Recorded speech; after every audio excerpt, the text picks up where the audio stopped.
আসসালামু আলাইকুম। আপনারা দেখছেন আমি কিছু রান্না করছি। তো বাসায় যেয়ে দেখলাম যে একটা মুরগি অসুস্থ ছিল, ওইটা জবাই করা হয়েছে 10টার দিকে। তো চিন্তা করলাম এটাকে জাল ফ্রাই করে খাওয়া যাক। তো কেউ রান্না করতে চাইছিল না, তো আমি রান্না করা শুরু করলাম। তো আস্তে আস্তে রান্না করছি এই জাল ফ্রাই। খাইতে খুব ইচ্ছা করলো। সো ওই যে পেঁয়াজ দিয়ে দিলাম, আদা দিলাম। এটা হচ্ছে এখন এটা আপনার গরম করছি, গরম করে এটা আপনার এরপরে হলুদ দিলাম,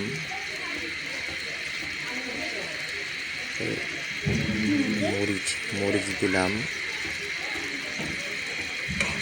মরিচ একটু দিলাম জাল একটু বেশি হওয়ার জন্য।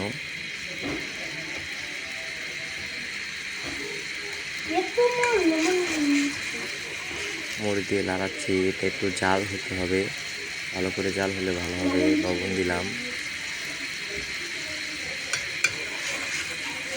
লবণ দিয়ে লাড়াচ্ছি।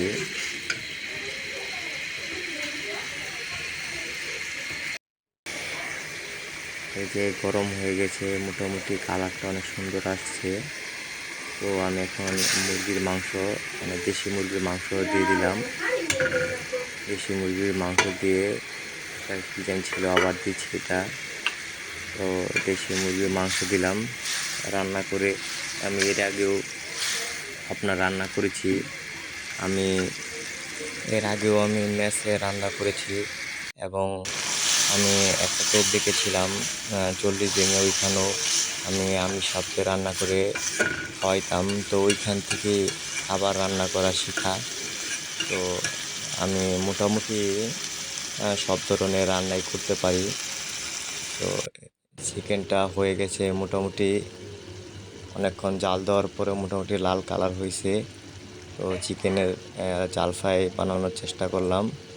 তো এই যে খাবারের জন্য বসলাম রাতে রান্না করে, খাবার খেতে সবাই শেষ পর্যন্ত দেখার জন্য ধন্যবাদ। ভিডিও বানানোর চেষ্টা করছি, যদি পছন্দ হয় সাবস্ক্রাইব করবেন সবাই।